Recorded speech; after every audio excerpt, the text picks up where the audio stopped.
Coming up on this edition of ICN, we take an in-depth look at several stories we have brought to you this year, including Hens of Hope, the Carolina Arcade Museum, and how ICN is actually produced every week by the broadcasting students of Isothermal. But first, this week's Open was produced by broadcasting student Elena Good.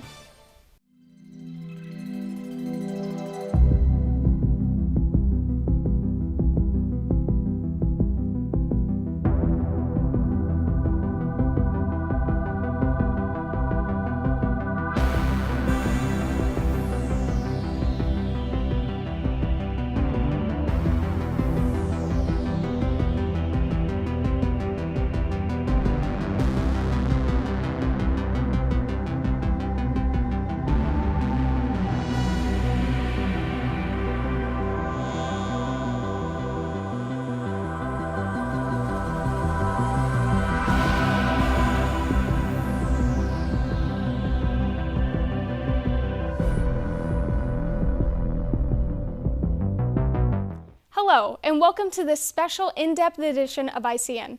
First, Wayne Jernigan takes a closer look at Isothermal's new basketball team. Basketball has returned to Isothermal. 20 students signed up to play on the ICC basketball team this semester. Isothermal coach Ken Hines is thankful to play off campus. According to Coach Hines, there are a lot of interest in sports on campus, and having a team will allow the students to get involved in the community. It has been 35 years since ICC had an intergalactic team. Maybe it's time to bring back big-time basketball to campus. Hi, my name is Lisa Courtney. I'm the Student Activities Coordinator at ICC, and we'd love to invite you to come to our basketball games. We have a basketball team that is playing in our church league at Cool Springs gym in Forest City. We actually have a game once a week, Monday, Tuesday, or Thursdays. Could be 6, 7, or 8 o'clock, depending on the schedule. Just watch your email, and we're sending that out. We'd love for you to come.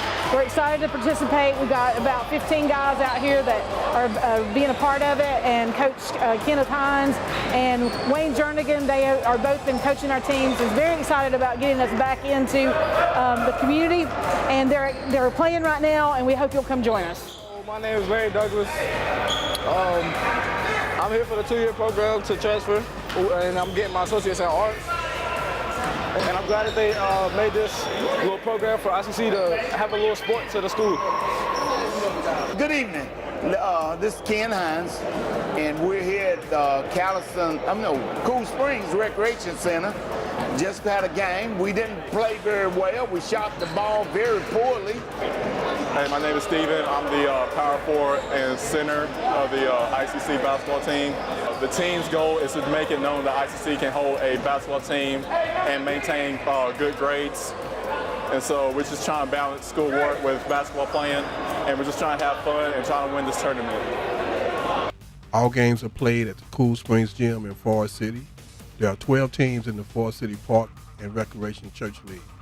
Games are played 3 nights per week through March 5th. There are 4 games each night, and all games are free to the public. Come out and support your fellow students as they represent our great college. This is Wayne Jernigan reporting. If playing on the court isn't your style, maybe Forest City's Carolina Arcade Museum has something you might enjoy more. Santo Hansen takes a closer look. On Main Street, Forest City, we've had a lot of new businesses opening up lately. One of those is the Carolina Arcade Museum. Chris and I have always been into arcades and enjoyed collecting retro consoles and that sort of thing. Probably first thought of it 3 years ago. The company we worked for was doing some restructuring, and we were looking for something we would enjoy doing more. We're constantly adding and selling, and we try to keep the lineup fresh for the customers, so it's not the same thing over and over. I would say since we've opened, we've added probably 30 machines. I feel like we're a destination business. People will come here just to play the arcades. This museum features many classic machines such as Pac-Man, Donkey Kong, Frogger, Commando, and Galaga, just to name a few. This museum also features many classic pinball machines, and even one on display from the 1940s.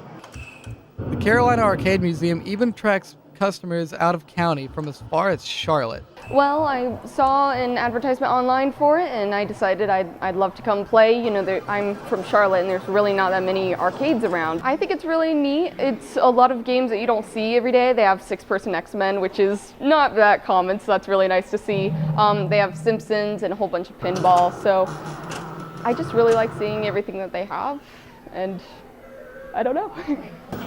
For ICN, I'm Santo Hansen.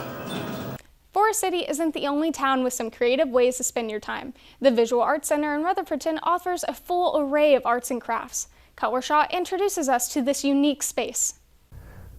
This is called the Visual Arts Center, Rutherford County Visual Artists Guild. We, like Deb said, we have over 100 members. We are here to promote art throughout the community. We offer scholarships for students. We also offer a discounted membership.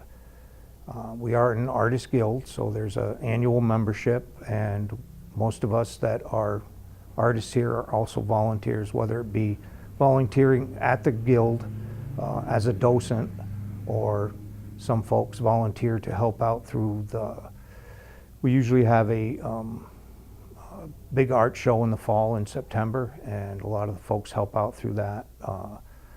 We have donations, people that donate goods, donate time. Right now we have folks downstairs painting.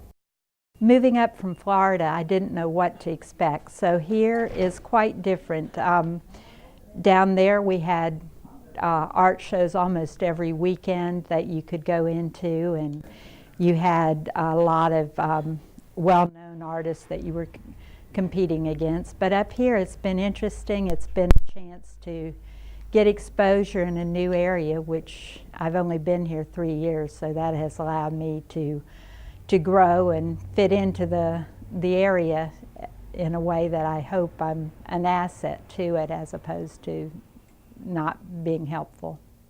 We can't be on the campus of Isothermal without mentioning REACH, Rutherford's early college high school. Elijah Sheridan tells us a little more about this program. The Rutherford Early College High School program on ICC campus has become known for its atmosphere and culture. We have a culture that really is built off of the idea of building strong relationships with students and parents, and building positive ones as we go along. And that starts before students here ever enter the school building. From the beginning with only 40 students up to now with over 200, Rutherford Early College High School has helped students pursue their dream careers with only the help of 9 teachers within the span of 13 years. We benefit students' futures. There's the obvious one that first stands out to most people. That would be the students' ability to kind of jumpstart their college career. And on a college campus where they can have access to those kind of things and see those things and be ingrained in all that on campus, students can, starting their freshman year till basically their 11th grade year, they really have a chance to jumpstart that. The teachers are very involved with the students, not only for their class but also their other classes, to make sure that they are being successful. When a student graduates with their high school diploma, they could also have their associate's degree, or at the very least some college credits that you can transfer anywhere in North Carolina. And all of that is free of charge. Reporting for ICN, I'm Elijah Sheridan. Next, Michael Lugo tells us about an organization that aids women with the essentials in their new stage of life. Just off Main Street, Forest City, there is a pregnancy resource center offering a helping hand and a lot of hope. Hens of Hope is a pregnancy resource center who serves women and men who are facing an unplanned pregnancy. So what we do as the pregnancy center, they might be going through some confusion or decisions as to how to proceed with their pregnancy. So we talk with them, give them counseling, show them around, and help them to make an informed decision about their pregnancy. One of the ways they do this is by providing ultrasounds free of charge. If the pregnancy test is positive, we will set up an ultrasound with one of the nurses in our community who volunteers their time. They will do an ultrasound to confirm the pregnancy and also to give the individual an opportunity to see the unborn child in their womb. Hens of Hope provides resources for struggling parents, including counseling and information sessions. As parents go through these programs, they earn points known as Hope Bucks that they can redeem for items they may need. As a family, either a mother or a mother and father, enroll in our program, we provide material items. Some of those items include diapers, wipes, clothing, pretty much anything that pertains to a child from birth to age 2. I volunteer for Hens of Hope because I have a heart for children, and the Bible talks about children as being our inheritance, and I feel like that anything we can do to point children in the right direction, we need to do. Before we close out this episode of ICN, Elena Good tells us what's happening around campus and community this week. Elena? Thanks, Hannah. If you are planning on graduating in May, the last day to apply for graduation is this Friday, March 1st. See your advisor for a copy of the application. Start thinking about getting a team together to compete in Green Day this March. This competition is a decorating battle, with the winning team getting an ice cream party for their department. Around town, there are a few events coming up. At Barley's Tap Room in Spindale, Friday, March 1st, Rewind will be there. Rewind is a cover band seamlessly weaving 70s classic rock, from Southern rock to outlaw country and much more. February 26th, Twisted Pair in Forest City is hosting a Paint Your Pet Night. Space is limited, so contact them for more information. And that's a look at what's happening around campus and in the community. Thanks, Elena. And finally, our last in-depth look is about what we do every week in the broadcasting department. Jordan Landis takes a look at how this show is really put together. In these normal-looking school halls, something a little more interesting happens. These students have a good intuition to find a great news story. This is Isothermal Community College, located in Rutherford County. Isothermal has been up and running for many years now, and out of the many degrees they offer, one of them is Broadcasting and Production Technology degree. During the classes students take to get this degree, students partake in very special projects. They do a newscast called the Isothermal Community News, or better known as ICNs. These ICNs are a basic newscast, which are filmed, produced, directed, and run by the students. Here are some of the students to tell you how the ICNs are made. Normally I would set up my stories and assign people to write the scripts for them. I try figuring out what intro to put into the thing depending on what type of show. Past few times I've been doing a few like holiday special ones like Halloween and Valentine's.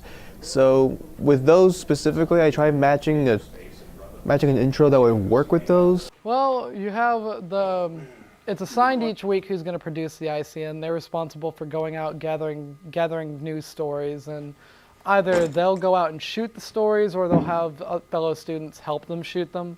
And then after that, the whole class gets together, everyone fills each different role that needs to be filled in the studio, and then we just make it happen.